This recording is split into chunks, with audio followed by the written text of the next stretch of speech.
tentang integratif review. Oke, apa itu review secara integratif? Ini adalah mempertimbangkan ya suatu bentuk penelitian di mana kita melakukan bukan saja nge-review ya, bukan saja memilih ataupun mengumpulkan penelitian-penelitian terdahulu, tapi juga kita memasukkan ya yang lebih spesifik seperti misalnya kritik terkait dengan salah satu review ya yang kita dapatkan, dan juga kemudian setelah itu ada sintesanya. Jadi evolusi dari penelitian-penelitian dahulu itu betul-betul masuk ke dalam ulasan kita ya, makanya disebut integrative review, di mana kita membahas pernyataan-pernyataan tentang suatu konsep, tentang suatu teori, tentang suatu framework, tentang suatu standar. Kita juga mengambil atau mencari kritiknya, kita juga mencari sintesanya, ya, yang tentunya itu representatif kepada literatur dalam suatu topik yang ya tentunya kita buat dengan integrated way. Ya berarti step by step-nya itu harus dimulai dari review, kritik, dan kemudian sintesa.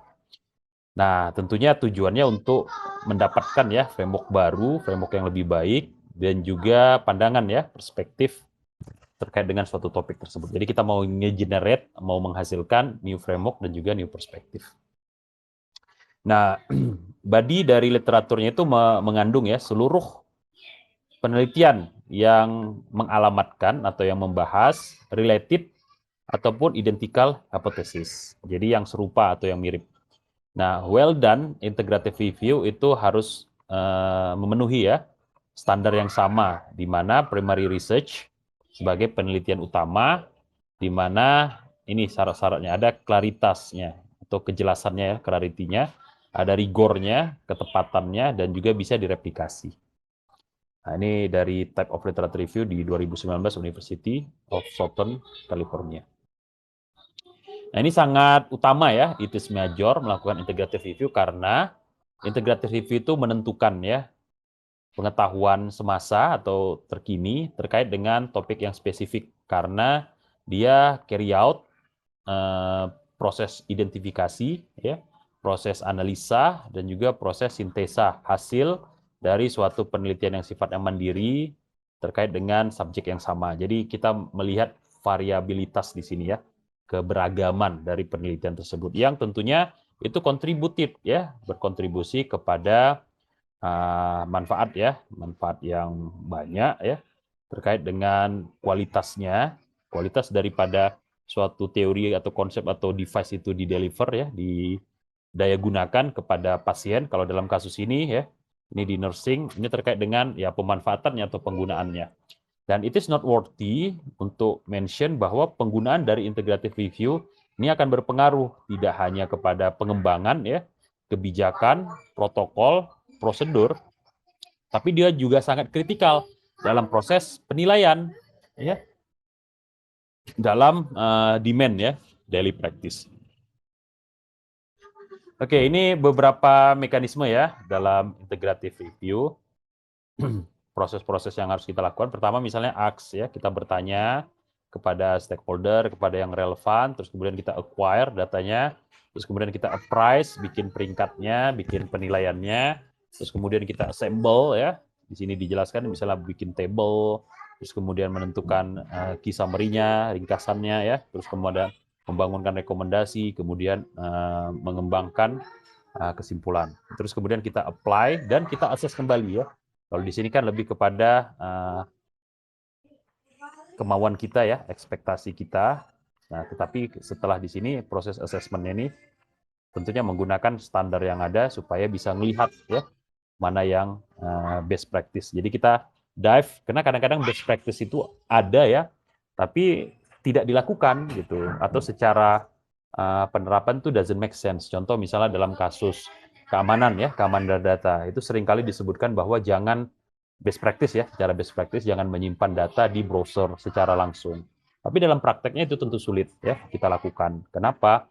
Karena ya kita menggunakan browser dan salah satu best practice yang lain adalah menggunakan password yang sangat beragam ya, jadi berbeda antara satu website dengan website yang lain.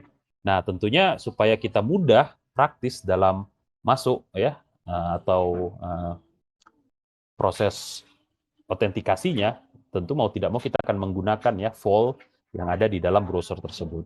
Nah, ini kan ada kontradiksi ya antara best practice, anjuran, dan penerapan. Tentu agak sulit bagi kita untuk menghafal keseluruhan dari password-password tersebut.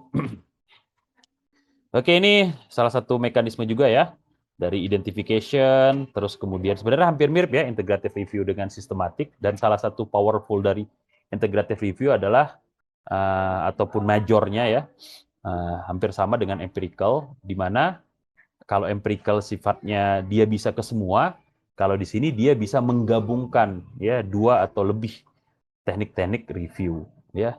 Beda dalam kasus systematic review ya, dalam kasus beberapa review ya yang ada. Contoh misal systematic review ketika fase-fasenya itu kita tambah atau kita kurangi, maka dia membentuk sesuatu yang baru ya. Seperti misalnya meta analisis ya, di mana kita lebih fokus kepada paper-paper yang relevan dan memang memberikan rekomendasi terkait dengan komponennya. Ketika kita misalnya fokus hanya kepada search, maka dia berubah menjadi systematic search. Ketika kita misalnya tambah, dia kemudian menjadi scoping review dan seterusnya dan seterusnya. Ya, jadi walaupun masih dalam kategori systematic review. Nah, bedanya di sini kita bisa langsung menambahkan ya. Contoh misalnya ketika kita melakukan argumentatif ya, dan juga kita juga melakukan historical review ya, dua review ya yang tentunya ini lebih rigid ya, lebih kaku dibandingkan kalau kita melakukan systematic review. Ya, tapi tidak serta-merta sistematik tidak bisa dimasukkan juga, seperti ketika kita melakukan theoretical review dan kita melakukan systematic review ya dengan segala jenisnya lah. Itu tidak menjadi bagian yang kita perkirakan. Nah, maka ini bisa dikatakan sebagai integrative review.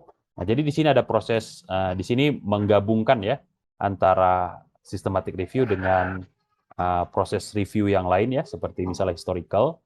Jadi di sini prosesnya identifikasi, prosesnya screening ya, prosesnya eligibility ya, terus kemudian kita masukkan dalam proses data evaluation-nya, dan kemudian kita analisa ya dalam proses integrative review. Ya, jadi ini salah satu major di mana integrative review itu menuntut pastinya ya kemampuan dari penggunanya ataupun peneliti ya dalam memahami dua jenis review ya atau lebih jenis review. Ya, tentunya kekuatan yang ada pada masing-masing review itu harus dioptimalkan sehingga bisa menghasilkan integrative review. Jadi ini kombinasi ya, kombinasi review yang ada tentu lebih powerful ya, lebih bagus dibandingkan kalau cuma satu jenis review. Tapi tidak semestinya juga, karena seringkali ya dalam proses penggabungan itu nanti ada hal-hal yang kalau tidak diperhatikan dengan baik itu malah jadi bumerang. Jadi ini juga harus dipertimbangkan ya. Contoh misalnya terkait dengan budget, terkait dengan tenaga ya dalam proses filtering, sorting, dan seterusnya. Oke, ini beberapa summary ya, studi-studi dengan menggunakan literature review, di mana di sini dibahas juga ya tentang purpose dari studi ini, ya, terus kemudian population-nya, terus kemudian design intervention-nya, terus kemudian outcome-nya, terus kemudian result-nya, ya. Jadi purpose-nya dibahas, terus populasinya dibahas, terus intervention-nya dibahas, dan sebagainya. Jadi hampir mirip sebenarnya dengan review-review yang lain, melainkan di sini lebih fokus kepada penerapan dari beberapa review ya. Nah, ini beberapa tipe ya integrative review ya. Dalam proses review ini dia encompass theoretical dan juga empirical ya, source. Dua kualitas dari instrumen yang digunakan itu dipakai atau dimanfaatkan untuk mengembangkan ya tipe-tipe dari sumber dan juga skor yang dapat digunakan sebagai kriteria dalam proses inclusion ya, memasukkan atau membuang ya variabel ataupun review-review ya yang kita masukkan, ya tentunya nanti ujung-ujungnya akan digunakan untuk bikin variabel ataupun indikator ya, dalam artian hipotesa atau dalam artian asumsi ya. Data analisanya itu akan melibatkan yang pertama adalah data reduction ya, kita harus ngurangin dulu, kita harus persempit dulu ya jumlah dari penelitian kita, terus kemudian kita display, kita presentasikan data tersebut, baru kemudian kita bandingkan ya data-datanya, baru kemudian kita ambil kesimpulannya, yang terakhir kita verifikasi.